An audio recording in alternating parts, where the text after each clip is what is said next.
Halo adik-adik, Assalamualaikum warahmatullahi wabarakatuh. Kita ketemu lagi nih di pembahasan materi PI dan Budi Pekerti. Kali ini kita akan membahas mengenai materi kelas 10 bab 4 tentang asuransi, bank, dan koperasi syariah untuk perekonomian umat dan bisnis yang maslahah.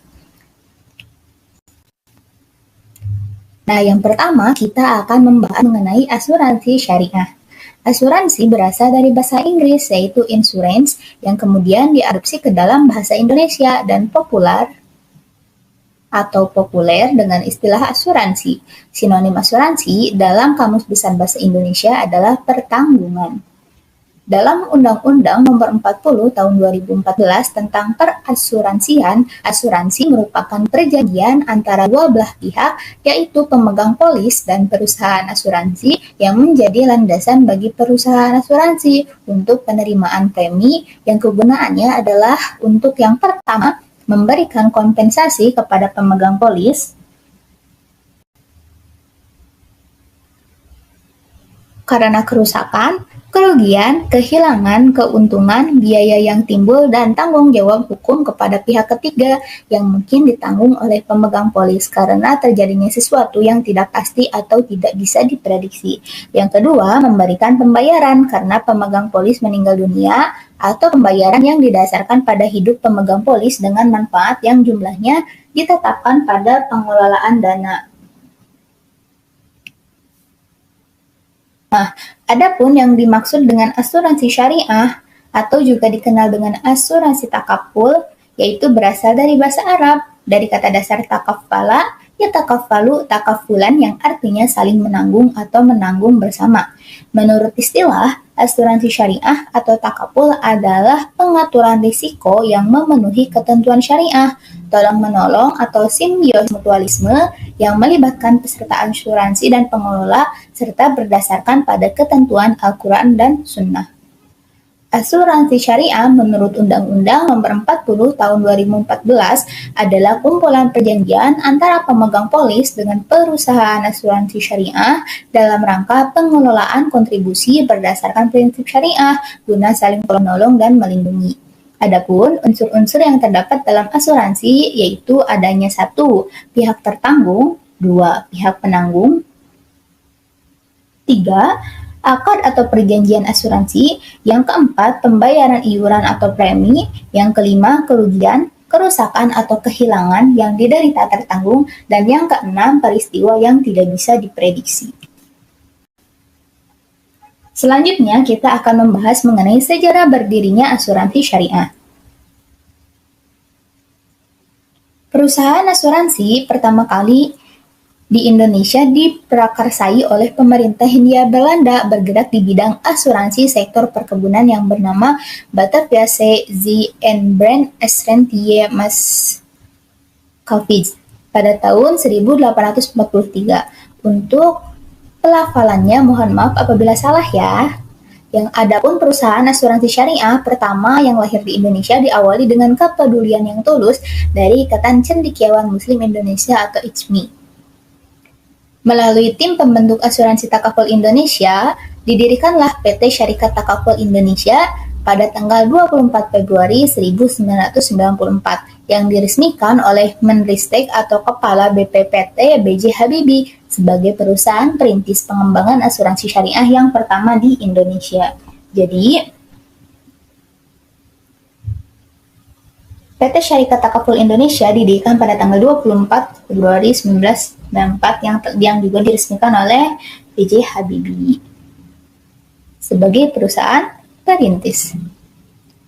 Selanjutnya di sini ada dasar hukum asuransi. Ada Quran Surat Al-Maidah ayat 2, kemudian ada Quran Surat An-Nisa ayat 9, dan yang terakhir ada hadis riwayat Muslim dan dari Abu Hurairah radhiyallahu anhu. Nah, untuk Quran Surat Al-Maidah ayat 2, Quran Surat An-Nisa, adik-adik bisa membacanya terlebih dahulu. Di sini saya akan membacakan hadisnya saja ya. An Abi Hurairah radhiyallahu anhu anin Nabi sallallahu alaihi wasallam qala man nafasa am mu'minin kurbatan minad dunya nafassallahu anhu kurbatan min kurabi yaumil qiyamah wa man yassara ala mu'sirin yassarallahu alaihi fid dunya wal akhirah. Artinya, diriwayatkan dari Abu Hurairah radhiyallahu an, Nabi Muhammad shallallahu alaihi wasallam bersabda, barang siapa yang menghilangkan kesulitan duniawi seorang mukmin, maka Allah akan menghilangkan kesulitannya pada hari kiamat. Barang siapa yang mempermudah kesulitan seseorang, maka Allah akan mempermudah urusannya di dunia dan di akhirat. Hadis riwayat Muslim. Nah, ketiga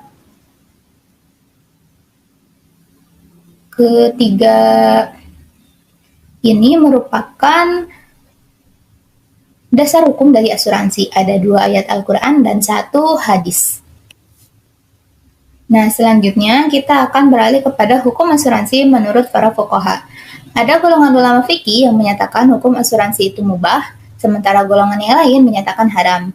Di Indonesia, ada yang menyatakan baik asuransi konvensional maupun asuransi syariah, keduanya sama-sama haram. Alasannya adalah karena pertimbangan adanya aspek riba dan gharar atau transaksi bisnis yang mengandung ketidakpastian.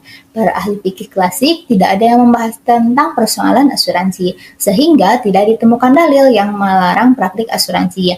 Adapun dalil usul fikih dari kebolehan asuransi ini adalah hukum asal sesuatu itu boleh sampai ada dalil yang mengharamkannya. Ada pendapat ketiga yang disampaikan oleh para ulama fikih kontemporer yang menyatakan bahwa asuransi terbagi menjadi 2 macam, yaitu asuransi tijari atau asuransi yang bersifat komersil dan profit oriented, maka hukumnya haram. Alasannya pada asuransi tijari ini terdapat praktik riba dan gharar. Dan yang kedua ada asuransi ta'awuni atau tabarru yang merupakan asuransi sosial dan landasannya adalah tolong-menolong. Sehingga para ulama bersepakat hukum asuransi ini mubah atau boleh. Jadi ada 3 golongan ulama yang berpendapat mengenai hukum asuransi. Ada yang mengharamkan, ada yang membolehkan, dan ada yang mengharamkan dan membolehkan. Maksudnya mengharamkan dan membolehkan ini tergantung kepada jenis asuransinya tersendiri ya, adik-adik. Nah, selanjutnya hukum asuransi syariah di Indonesia. Adapun pada tahun 2001, Majelis Ulama Indonesia menerbitkan fatwa bahwa asuransi syariah secara sah diperbolehkan dalam ajaran agama Islam. Jadi boleh-boleh saja melakukan asuransi syariah di Indonesia karena hal ini berdasarkan fatwa MUI atau Majelis Ulama Indonesia pada tahun 2001. Nah, adapun rukun, syarat, dan larangan asuransi syariah di sini akan dijelaskan satu persatu. Imam Hanafi menyebutkan bahwa rukun asuransi hanya ada 1, yaitu ijab dan qabul. Sedangkan menurut ulama fikih yang lain, rukun asuransi terdiri dari 4 hal. Yang pertama ada kafil. Nah, kafil ini adalah orang yang menjamin. Orang yang menjamin ini haruslah orang yang baligh, berakal, bebas berkehendak, tidak tercengang membelanjakan hartanya. Yang kedua ada makfulah atau orang yang berpiutang, disarankan sudah dikenal oleh kafil atau orang yang menjamin ya. Kemudian ada makful anhu, artinya adalah orang yang berhutang. Yang keempat ada makful bih, yaitu utangnya, baik barang maupun uang.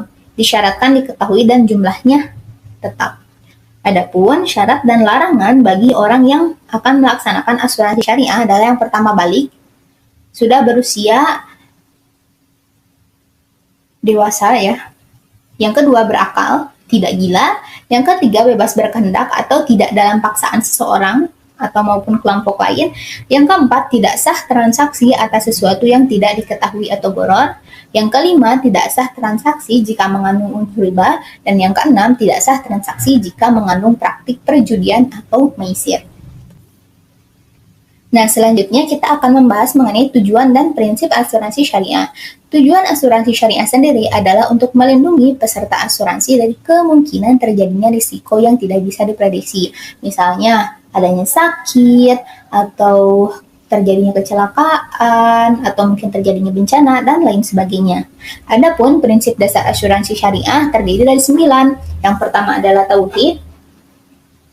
Nah, maksudnya adalah setiap tindakan atau keputusan yang diambil dalam praktik asuransi syariah sendiri haruslah berlandaskan pada nilai-nilai ketuhanan. Kemudian yang kedua, keadilan. Maksudnya adalah menempatkan hak peserta dan pengelola asuransi syariah sesuai dengan proporsinya.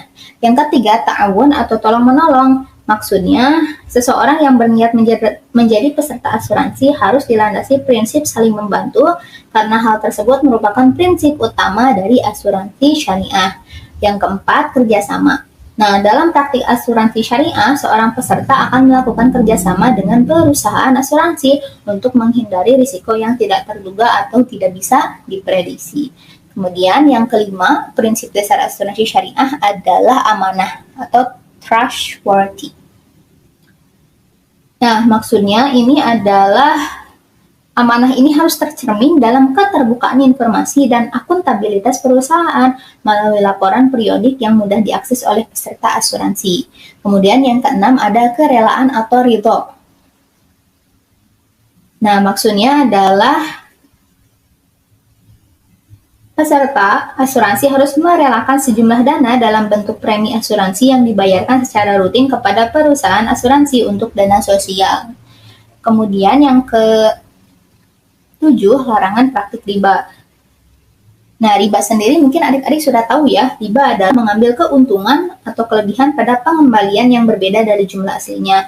Nah, praktik riba dalam asuransi dapat berupa pengalokasian premi yang dibayarkan oleh peserta untuk investasi yang mengandung praktik riba di dalamnya. Oleh karena itu, pada pelaksanaan asuransi syariah tidak boleh sama sekali mengandung unsur riba.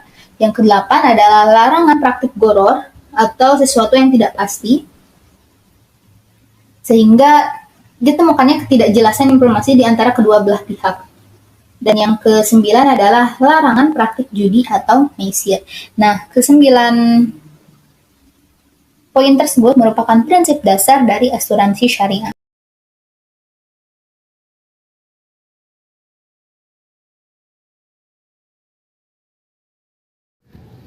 Nah, selanjutnya kita beralih kepada perbedaan asuransi non-syariah dengan asuransi syariah.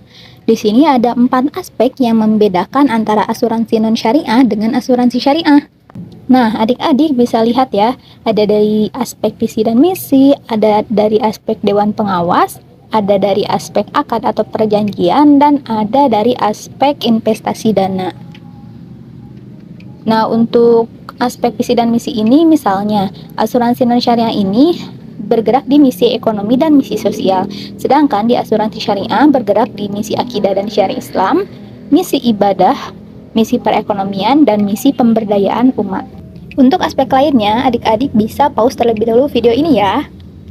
Nah, selanjutnya kita akan membahas mengenai manfaat asuransi syariah bagi umat. Yang pertama, merupakan cerminan dari perintah Allah dan Rasulullah untuk saling tolong-menolong dalam kebaikan.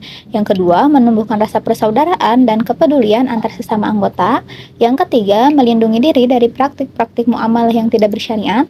Yang keempat, memberikan jaminan perlindungan dari risiko kerugian yang diderita oleh hanya satu pihak. Yang kelima, efisien, dikarenakan tidak perlu lagi mengalokasikan biaya, waktu, dan tenaga tersendiri untuk memberikan perlindungan diri. Yang keenam, sharing cost, yaitu cukup hanya dengan membayar biaya dengan jumlah tertentu dan tidak perlu membayar sendiri jumlah biaya kerugian yang timbul karena sesuatu yang tidak bisa diprediksi. Dan yang terakhir, menabung. Karena premi yang dibayarkan kepada pihak asuransi pada saat jatuh tempo akad selesai, maka uang tersebut akan dikembalikan kepada peserta asuransi. Oke, cukup sekian pembahasan kali ini. Semoga bermanfaat. Mohon maaf apabila ada kesalahan. Wassalamualaikum warahmatullahi wabarakatuh.